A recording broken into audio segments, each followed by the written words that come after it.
Umatilla News Network. I'm your anchor, Travis Eastwood. Tonight we will be covering the February flood of 2020. Umatilla County suffered a catastrophic flood February 7th through 9th this year before water started to rescind, causing several residents in Milton, Freewater, Pendleton, Hermiston, Echo, and Umatilla to lose property and homes. We will now go to our first reporter on scene, Patton Wright. Thank you, Travis. As you can see, I'm standing here on the South Fork of the Walla Walla River, in the middle of the aftermath of the February 2020 flood. Now, the flood happened due to a large amount of snowfall that melted off rapidly, induced with some multiple days of rain. Now, as you can see, I'm standing on a log in the middle of a log jam.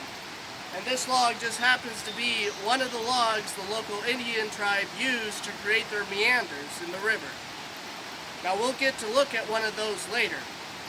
But as you can see, all these logs have piled up against trees in the bank all throughout the river. This happens to be a small one, but there's numerous log jams all the way down the river, causing lots of damage to buildings, bridges, and river banks. You can see here we have one of the meanders that the local Indian tribe created so that fish can divert from the main river to spawn and have a place to rest. They also used many of these logs that devastated homes down the river to create the meanders. Thank you, Patton. The flood destroyed millions of dollars of private and public property, but luckily there were not any human casualties, only livestock. We will now go back out to Patton once again on scene. Take it away, Patton. Thank you, Travis. As you can see, I'm here at one of the bridges that have been replaced after the flood. Now, the logs we talked about earlier had come down and jammed against this bridge, causing it to collapse into the river behind me. This in turn caused the river to jump out of its riverbed and shoot into this private homeowner's property, taking away most of their fences, part of their buildings, and almost all of their pastures. The river also shot out the opposite direction, taking part of this family's property, which seems to be at least 2 acres of trees and ground. Now, the river used to lay in this riverbed here up against the trees, but as you can see, it's been shot out far 200 feet the other direction. Now back to you, Travis. Thank you, Patton. Over 50 families throughout the county were displaced by the flooding, and several lost electricity and basic services. Not only did the flood destroy structures and roads, trapping citizens by landlocked, it also took massive amounts of farmland and rendered it useless. We will go to Patton one last time to show us more destruction. Patton? Now I'm here at the forks of the Walla Walla River, where the South Fork meets the North Fork. And all the way over on that foothill over there is where the river used to be. During the flood, it came down through this farmer's pasture, eating away half of his pasture and this entire road that I'm standing on now, taking it all the way out to where it met the North Fork River. Here I am at another site of devastation.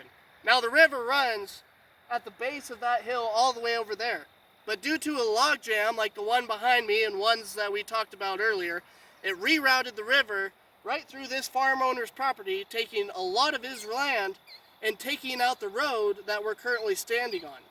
Now, this caused a landlock for all the residents above here and below the area we talked about earlier. Now back to you, Travis. Thank you, Patton. We now have viewer footage of the South Fork before and after April photos.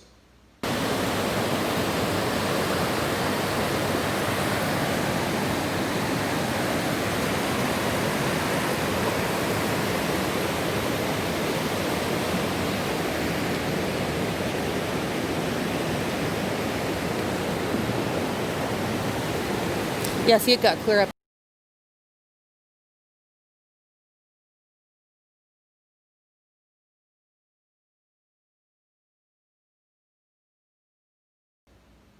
As you can see, folks, tremendous damage caused by the flood. We will now take a short break.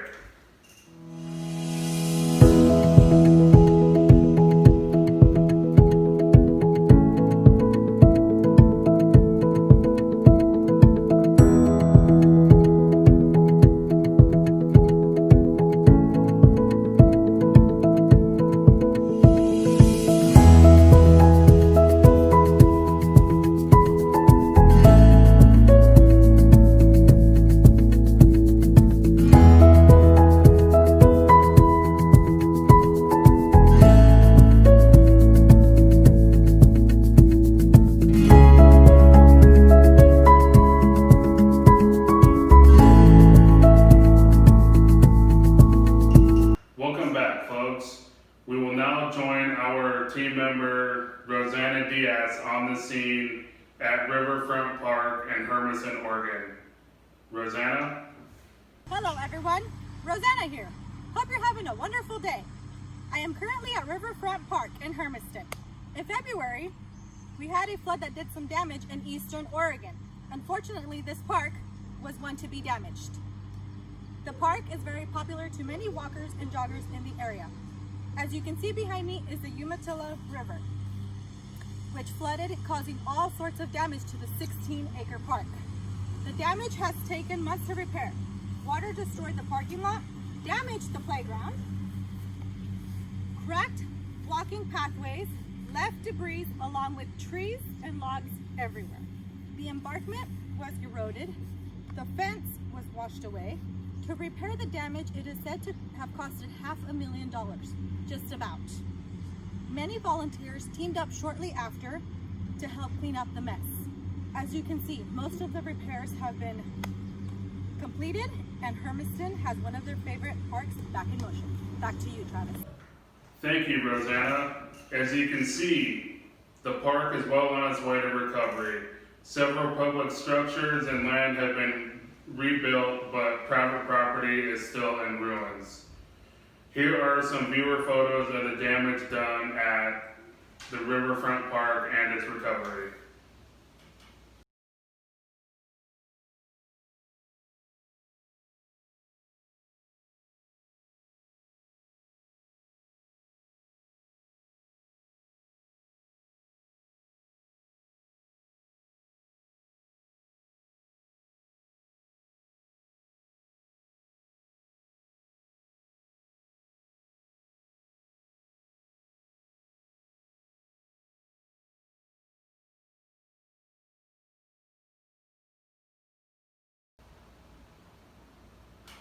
We would now like to send it out to our third member of our team, Cassandra Monzo, who is standing at the sports complex in Umatilla, Oregon. Cassandra, it's all yours. Hi, I'm Cassandra, and I will be showing you guys another area that was damaged due to the flood in Umatilla a couple months ago. This area behind me is the Umatilla High School football field and their track field. The police publicly notified the community to stay away from that area to prevent someone from getting hurt, as the field was completely damaged. Not only did the COVID affect the use of the fields for the students, but the flood as well. Since February, the fields were off limit due to the destruction caused by the flood. No one has been able to use it until recently, and as you can see, they're still working on putting it together and ready for the use.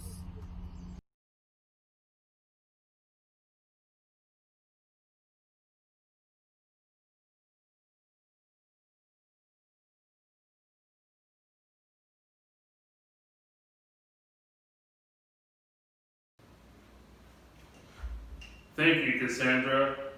Through all this devastation and heartbreak, the communities have gathered to help those in need.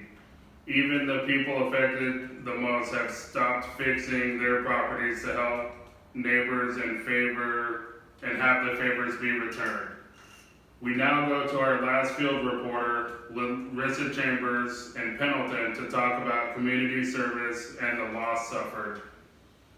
It's all yours. So I'm here in a neighborhood right now that was affected by the flood. There's a bridge back here where there's lots of traffic that goes on, and the water actually went up over the bridge and came into this neighborhood.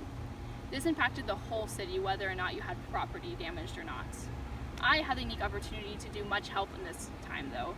I helped first in this neighborhood, cleaning up mud stuff. There was a lot of dirt and mud everywhere, stuck places that took hours to get out. And then there was property that was like 4 houses down from the correct household. And then afterwards I went to the convention center and I helped for about 8 hours, which was just a day's work. There was multiple days this happened. I went down there and I helped people shuffle through booths that were offering financial aid, and they were also offering supplies that many people needed that they lost.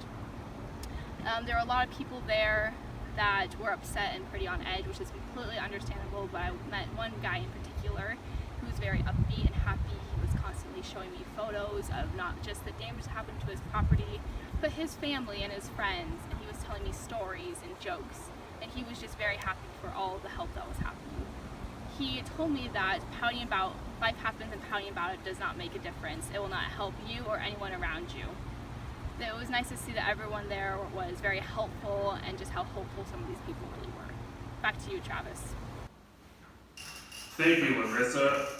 We now have a short aerial clip from the heart of Pendleton.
This natural disaster has been devastating and will take years to recover from. However, our surrounding communities are strong and will succeed. Thank you for tuning into the Umatilla News Network. Have a good evening.